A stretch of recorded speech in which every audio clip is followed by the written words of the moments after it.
12:30. Hi, everybody. My name is Jennifer Cunningham. I'm the AVP of Alumni Relations at Lehigh University. Welcome to our Mountain Talk.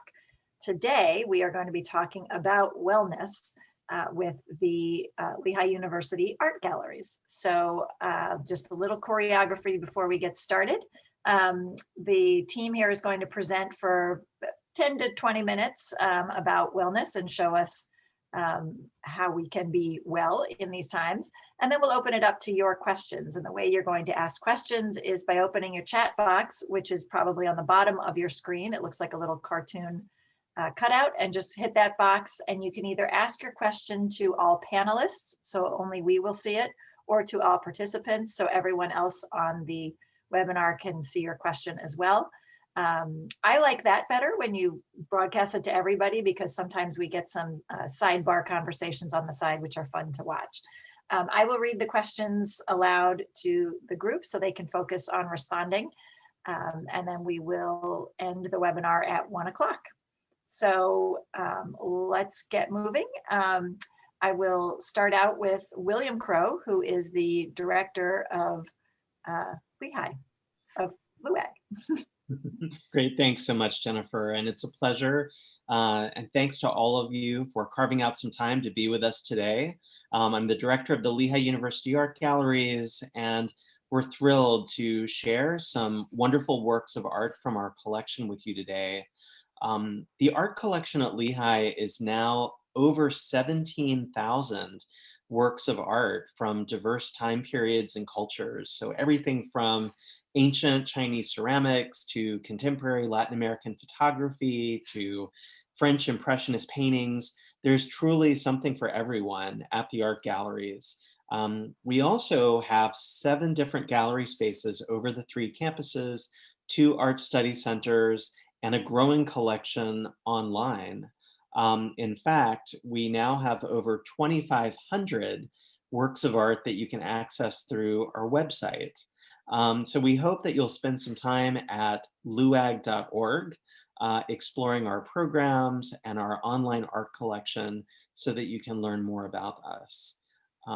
So with that, I'll also mention just a moment, our mission statement at the art galleries very much connects with today's topic in that we advance critical thinking, cultural understanding, and well-being for campus and community through transformative experiences with art. And certainly the well-being and wellness piece is something that we're all thinking deeply about right now. And so I'm delighted to introduce my colleague, Mark Wonsidler, who is our curator of exhibitions and collections at LUAG, and he will be sharing an overview of Well, Picturing Wellness in the LUAG collection. So Mark, I'll hand things over to you. Thanks, Will. I hope at this point everyone can see my screen and hear my voice. I can't see any of you at this at this point, so flag me down. Okay, great. Flag me down if something goes awry. Yes, what a great segue from our mission statement to the project of this exhibition, Well. You know, when we started thinking about doing an exhibition about wellness, we were all in another world from the world that we're living in today. And we thought that we were going to dive into an exhibition inspired by and saluting, you know, Lehigh's emerging College of Health. And, you know, we began conversations about an exhibition around those themes. And then lo and behold, in the midst of our preparation, worldwide pandemic sets in.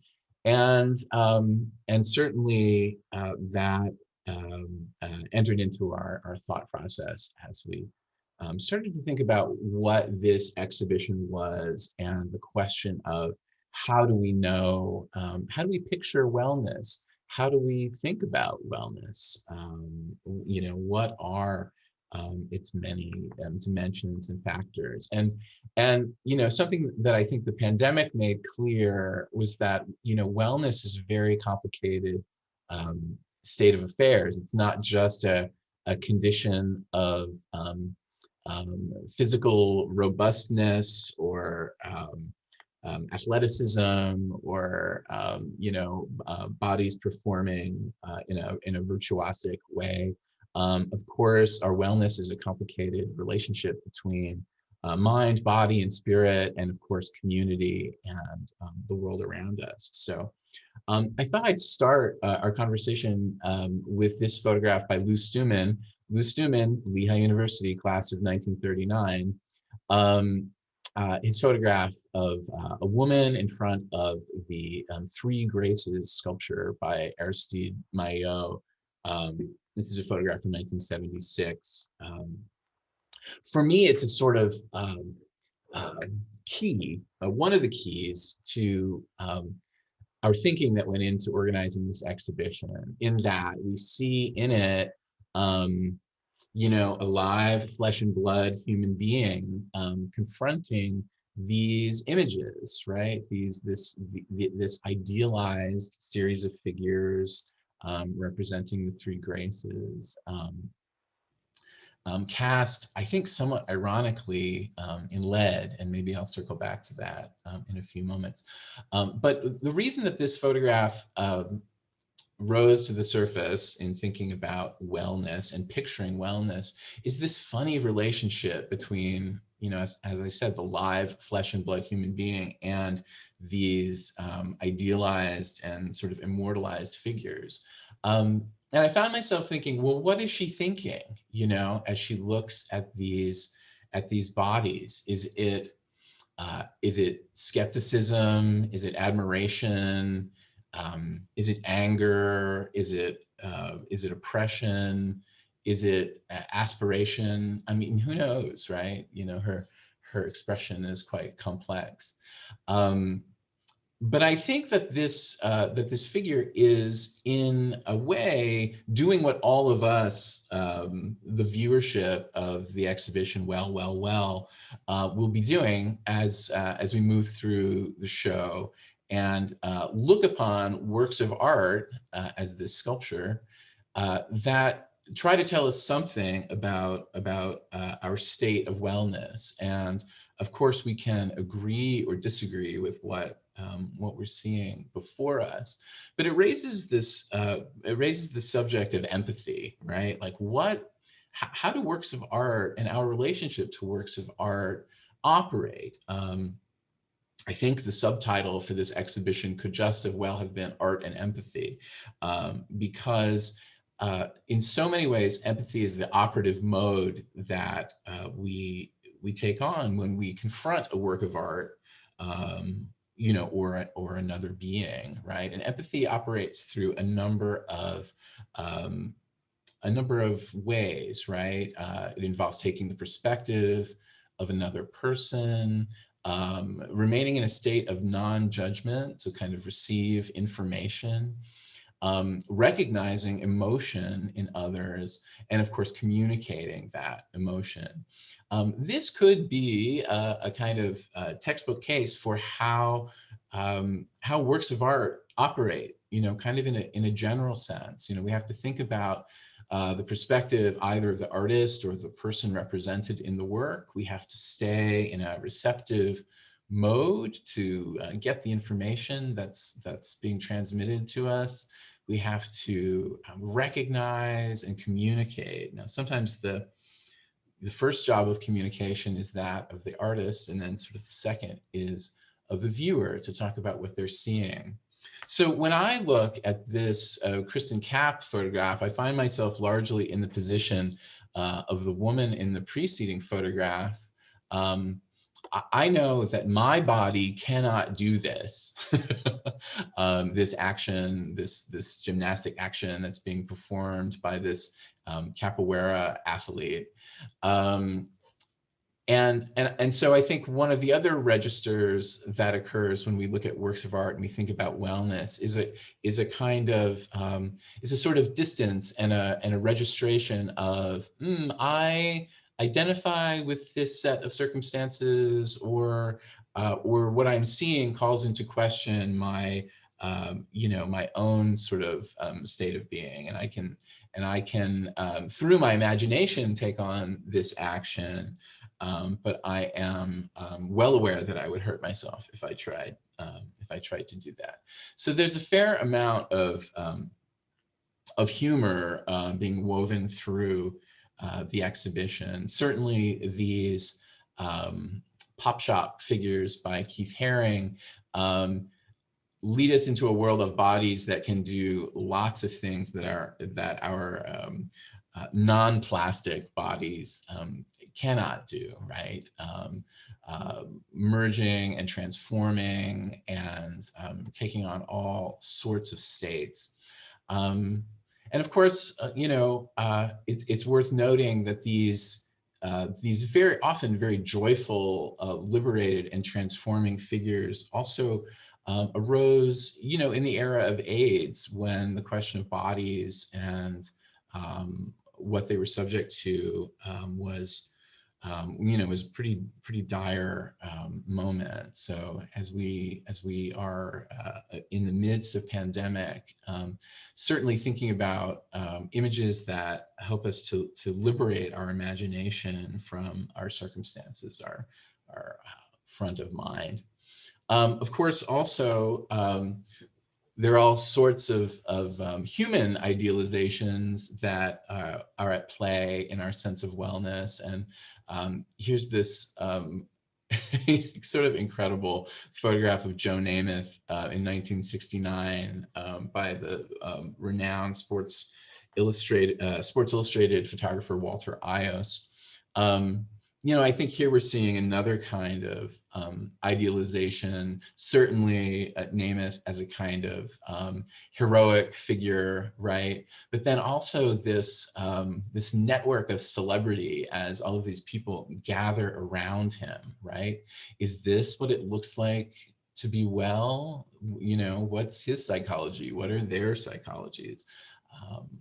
I think there is a lot to consider. And certainly, as I was saying before, thinking through the lens or trying to have a kind of critical lens on athleticism and ableism, a number of the images in the exhibition, present these quite difficult to imagine, hyper robust sort of scenarios. And this is what we believe to be a Soviet era sort of fitness propaganda photograph of just a joyful crowd of athletes doing their what appeared to be morning exercises in perfect unison.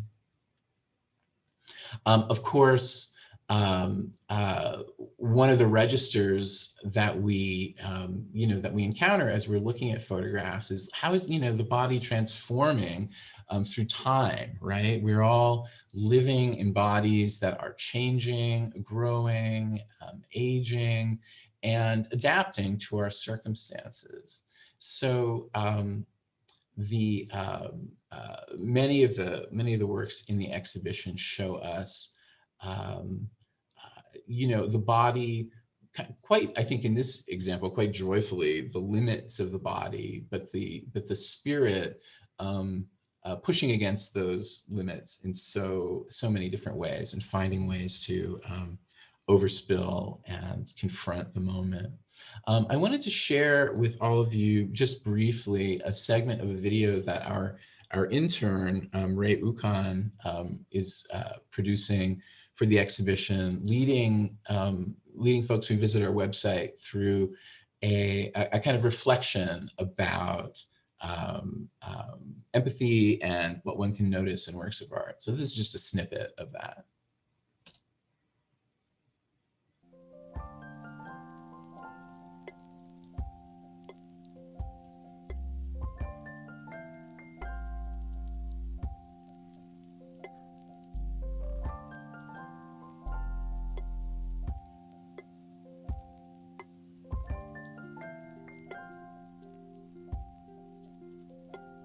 Take a look at this photo. What do you see? The first thing I notice is the woman in the front with her hands raised. It looks like she is smiling. Can you see the other people in the photo? What are they doing? What would it feel like to do this? Can you imagine what it would feel like? Maybe close your eyes and picture it. Would it be easy or difficult to do?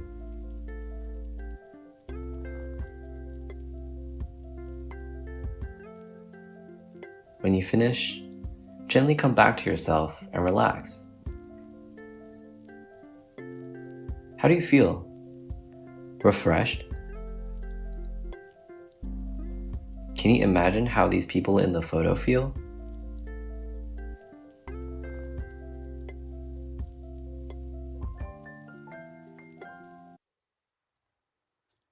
So that's a sort of wonderful exercise that I hope everyone will take advantage of as you're contemplating the works in the show.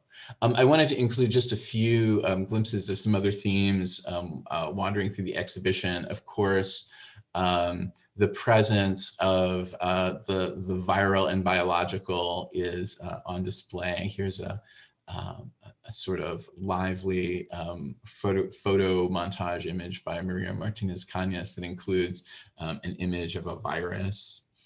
And of course, you know, we see bodies behaving in all sorts of ways, right? Confronting illness. This is Abe Morell's photograph of his, at that time, 1987, young son laid up with a skin rash. You know, and just to mention, you know, artists using science, Hector Mendez Caratini. These are retinopathy images of eyes in a state of diabetes, as you can see up close.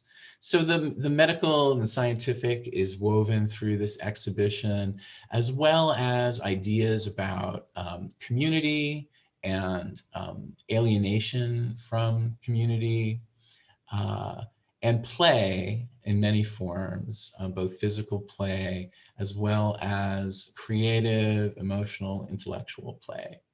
So I hope that everyone will have a chance to explore the exhibition online and in person. And with that, I want to just turn things over to Stacie Brennan, our Curator of Education, who's going to say a few words about our programming. Thanks, Mark. So in addition to how we look at works of art or how artists visualize or embody wellness, we've been really thinking about the opportunities that participating in arts and cultural experiences bring to us, especially in times of isolation. And I just wanted to point to, there's a lot of research and a lot of studies that have shown that participation in artistic and cultural activities really strengthen health and well-being. There is evidence that shows the positive effects in treating mental health challenges and various recovery processes. And arts are really our way to facilitate communication and coping, especially now. And so I wanted to mention this research study that's been being conducted by the University of Florida and Art Place. They're actually calling for participants during the time of COVID to participate in this study. So if you're interested in learning more about that, I'm going to put some links in the chat box here. And I know that it's a great way to kind of look at how not only participating in arts can help individuals, but also a greater, larger picture for community and shaping place. But we have been embodying this within our own programming as well. We have launched a Mindfulness in the Museum initiative. We have programs, as Mark showed the video that our wonderful intern Ray Ukan presented. We have numerous resources like that on our website and upcoming programs as part of our Art and Dialogue series, Connect and Create, which has people create their own creative responses and art making, as well as family days. And then we're really excited about some new programs that we have coming up. This Friday, we have a LUAG at Lunch series, which are student-led discussions around works of art from the collection.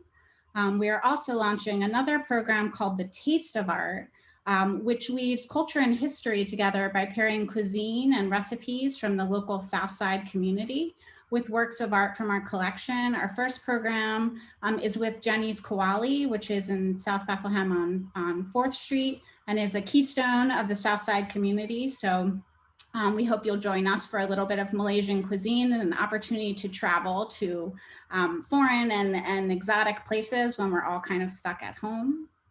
And then I wanted to mention that we are open to the public and would love for you to come visit us. You can have a private experience within the museum. And I'll drop the link in the chat box there as well if you're interested. And as the weather improves, we have lots of opportunities to step outside, visit our outdoor sculpture collection. We'll be launching an interactive map and labels to learn more about the 50 sculptures on our campus. And then we also have our Doing Democracy exhibition, which is on the South Bethlehem Greenway, and a great opportunity to kind of get out and explore and improve your mental health and well-being just by walking and exploring works of art and being, integrating with the community. So we hope you'll join us for that. We have a lot of wonderful programming coming up that you can see on our website under the event section. So I'm going to turn it over to Jennifer if you have any questions, but we hope to see you in our upcoming programs. Yes, thank you, Stacie. We do have a question from Anne Klein, who I know is a big supporter of the arts at Lehigh. She says, great presentation. How much involvement did the students have in selecting these photographs and curating it? Oh, that's a great question. Well, as you know, we did a lot of work with our students working through Doing Democracy in the main gallery, which we took on as a whole class. This exhibition they've been more active on the back end, or the second wave of the exhibition, sort of taking our curatorial work and then building with Stacie, programs and videos like the one that you saw from Ray. So they've been, we love to present them with sort of the problem of an exhibition as a learning opportunity for them to develop programming around. Very nice.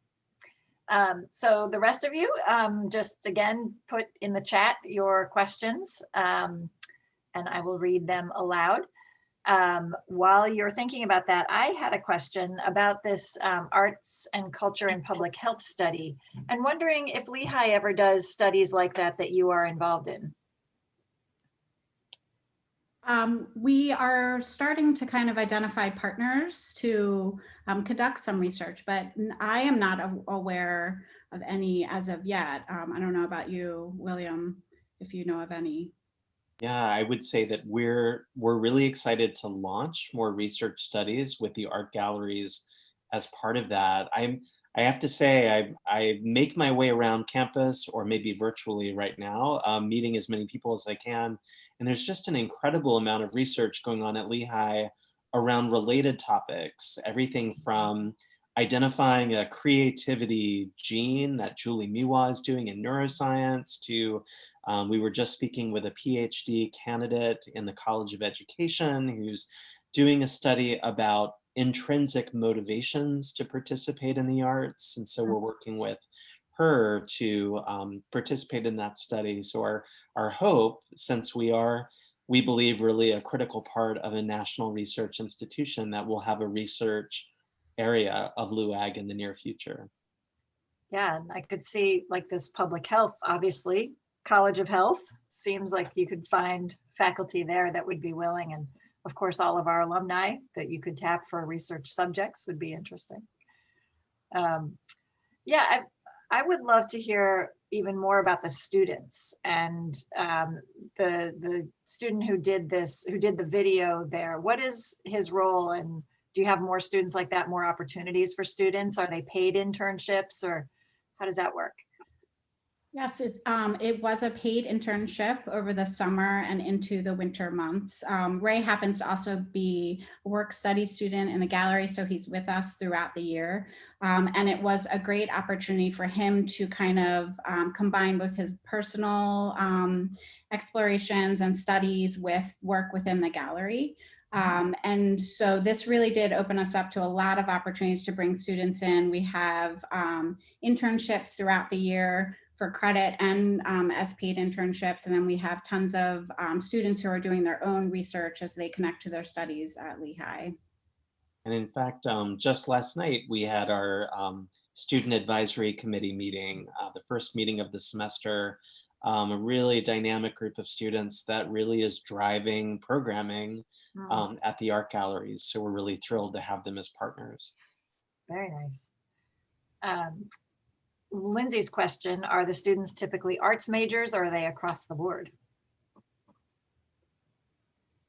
You know, I was really curious about that when I first came to Lehigh a couple of years ago, and we actually decided to partner with our friends in technology to install an ID reader when one enters the art galleries, at least in the before COVID times when more and more people were coming in. But it turns out that actually the majority of students and faculty that come to visit the art galleries are not arts majors. Huh.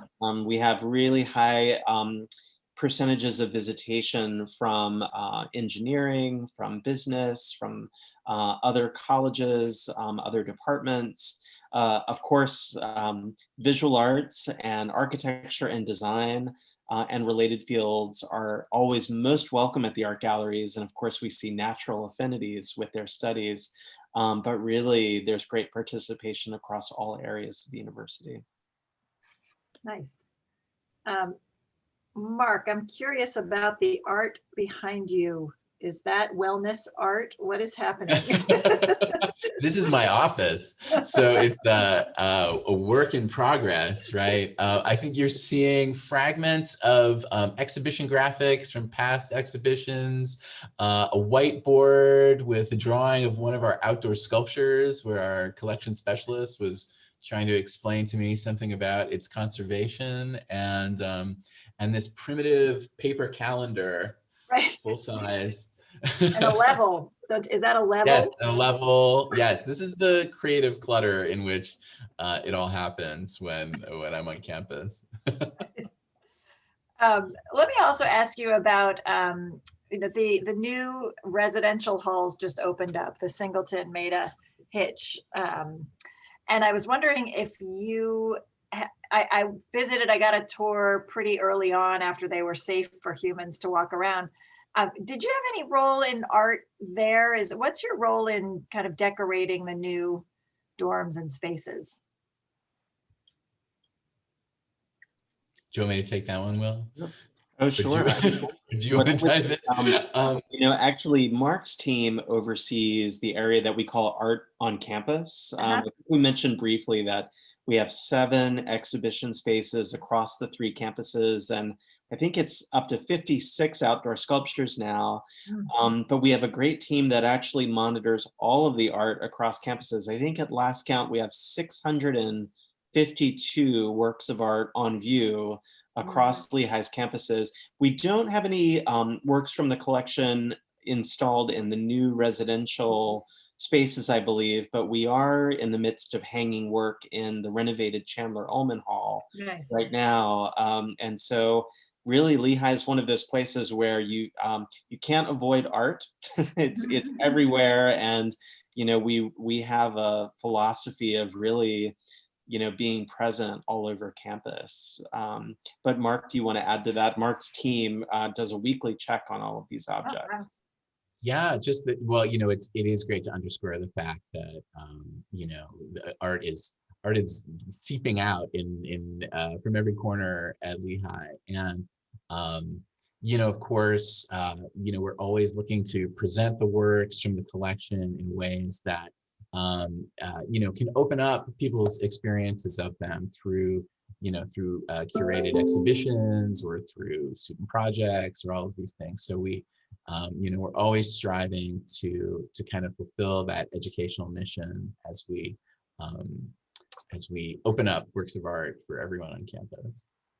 Nice. Okay. We have 0 time left. We had one more question, so I'm going to try to do it really quickly because I like it. Your favorite piece in the Well exhibit? Mark, go. Oh my goodness. Well, I probably would pick that Lou Stuman one that I started with of the woman looking at the sculpture. Nice. Stacie. I love that Keith Haring piece of the bodies that are in motion, because we've been doing this program with a lot of schools, and they've been using those short little videos to get active in between transitions between classes. And I feel like that embodies young children and wellness. Nice. And Director William. And this is probably the last thing anyone would guess, but I think the photograph of Joe Namath that I cannot claim to be a sports fan. I did not watch the Super Bowl, I'm ashamed to say, but there's something about that photograph that really speaks to a particular time that I'm really drawn to. Nice, nice. All right, well, thank you so much for sharing this with us, as always. And I'm really excited, all the programming that you're coming up with digitally. You know, can't wait to see all the art in person, but for now, it's a nice taste. and so we will end. You'll all see the links here in the chat, and we will send those out as well after the event, along with the recording. I will end with be well. Great. Thank you very much. And you as well. Take care. Thank you, everyone. Stay safe. Have a nice day.